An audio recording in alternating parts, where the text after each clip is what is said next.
So eto nga mga sangkay, kailangan po, mahalaga po ito na malaman po na marami sa ating mga kababayan dahil may nangyayari po dito sa ating bansa na dapat aware po tayong lahat.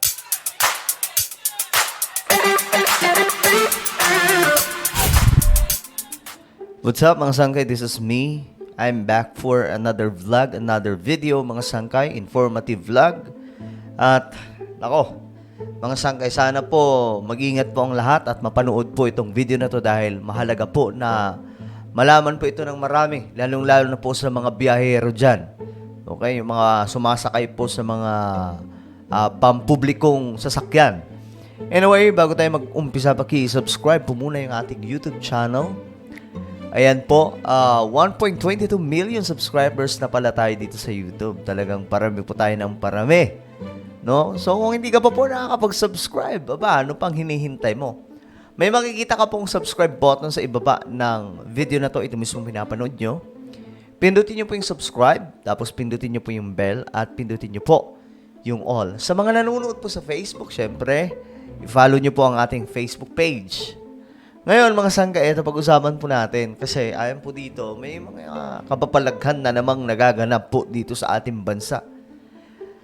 At ito po ay nagmumula mga sangkay sa mga motorcycle taxi. Okay, marami po tayo dyan, yung mga pampasaherong motor, di ba? Mga sangkay, kumbaga sa probinsya, mga mga habal-habal. Dito sa Metro Manila, ito po ay mga motorcycle taxi. Ngayon, mga sangkay, ayon po dito sa report, isang babae daw po ang dinala ng rider ng motorcycle taxi sa ibang lugar para nakawan. Tuwitindi na po talaga yung panahon ngayon, no? Mga sangkay. Pati ito, napagdidisketahan na ng mga masasamang loob. So, sana mapanood ito ng marami kasi syempre marami sa atin, marami sa mga kababayan natin ay sumasakay po sa mga pampublikong sasakyan, hindi lamang po sa motor, taxi, at kung ano-ano pa, para makapag-ingat po tayong lahat mga sangkay. O, panoorin po natin. Roma naman ang inabot ng babaeng pasahero ng motorcycle taxi. Dinala siya ng rider sa ibang lugar at saka ninakawan. Yun na nga po ang nangyayari. Nasa front line ng balitang yan si JC Cosico. Pasok! Takot na ngayong sumakay na motorcycle taxi ang call center agent na nabiktima ng rider. Okay. Alam nyo, mga sanggay, kaya nga ako, halimbawa na lang, pag may sumasakay mula po sa sumasakay po ng motor dyan, halimbawa yung girlfriend ko, sumasakay ng motor, o di kaya taxi, or grab, ang ginagawa ko dyan, pinapapicturean ko po yung anything na may makita lamang po ako sa loob. Nagpapa-update po talaga ako kasi medyo, tayo dahil sa dami pong nangyayari, di ba? May mga taxi, may mga sa Grab. Ngayon na naman, motorcycle taxi na naman. So, hanggat maaari, makita po natin kung sino yung driver. Kasi, hindi po natin talaga alam yung panahon ngayon, mga sangkay. Di ba nga, ang dami po ngayong magkapera lang, gagawa't-gagawa kahit po isang bagay na makakapang ano pa tawag dito sa kapwa. Ngayon mga sangkay, eto, 'di ba? Motorcycle taxi, hindi na po pinatawad. Pati ito, pinapasok na rin po ng masasamang loob. Hindi naman lahat mga sangkay. Ang akin lang, na tayong lahat ay makapag-ingat. Kasi kung hindi po tayo aware tungkol po dito, malaking problema yan, mga sangkay. Kwento niya, noong Martes ng gabi, nag-book siya mula Cubao pa Makati City. Cubao to Makati. Isinakay naman daw siya ng rider pero nang malapit na sa kanyang destinasyon, biglang lumiko ang rider papuntang Pasay. Ayun lang. May mga sinasabi siya na samahan ko daw siya, saglit lang naman. And then I start to panic. Loko no? Samahan, saglit lang naman? Ano yun? May susunduin kang pasahero? Kaya umiiyak na po ko ganyan. Saan niya ako dadalhin or kung anong gagawin niya. Pilit siya nagpapababa sa rider pero hindi siya pinansin. Grabe. Kahit naman sino mga sangkay, kakabahan talaga. Kapag ganun na yung asta ng... Ewan ko sana na nakuha po yung na-identify itong rider na ito. Launan, pumayag din daw ang rider pero may kapalit. Ayan na. Sabi niya, ibababa niya daw ako, pero kailangan ko ibigay yung bag ko sa kanya. Ayun lang.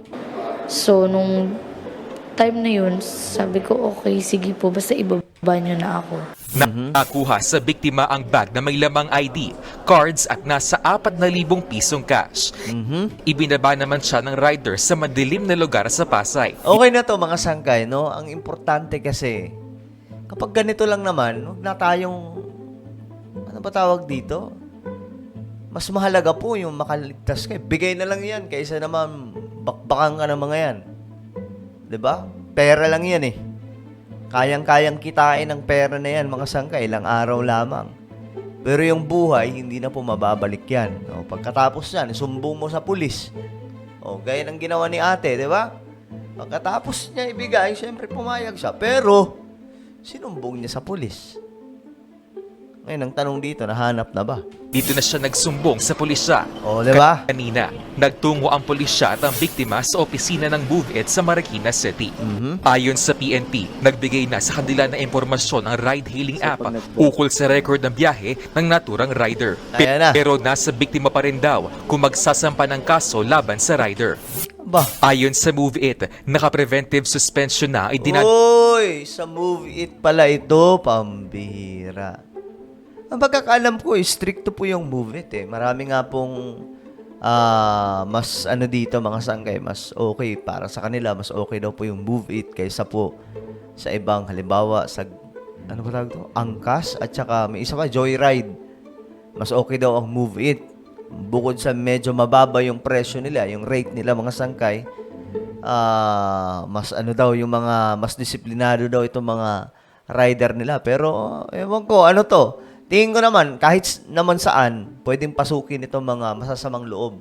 Kahit saan, angkas, joyride, mga sangkay, mga grab, kahit sa taxi, mga sangkay. So, eto, nasaktuhan. MoveIt po. Oh.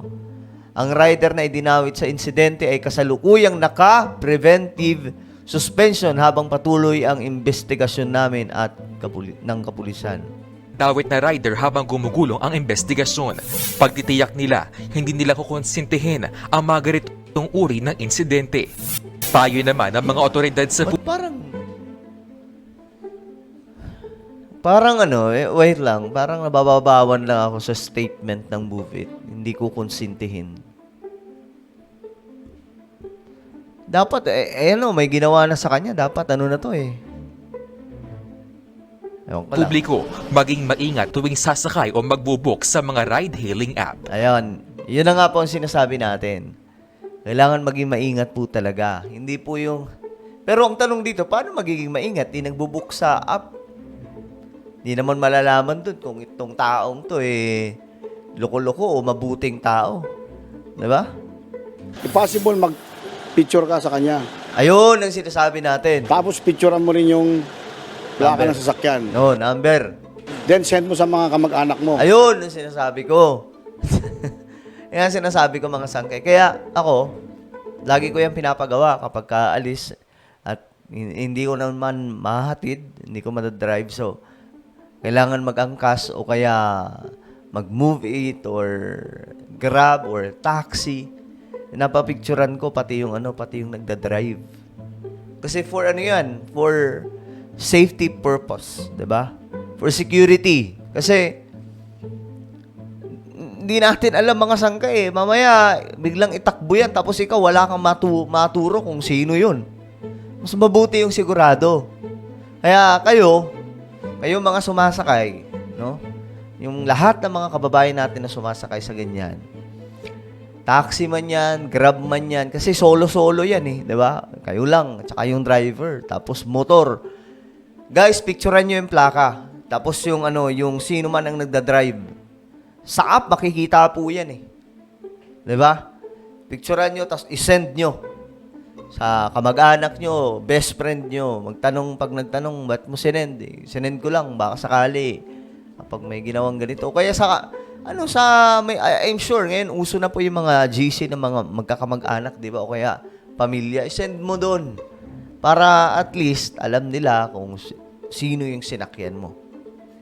Delikado kasi talaga yung panahon eh. Na ikaw ay aalis na at nakasakay ka ng motorsiklong ganito na minamaneho nung pangalan ng driver. Nagbabalita Okay, so ayun lang mga sangkay.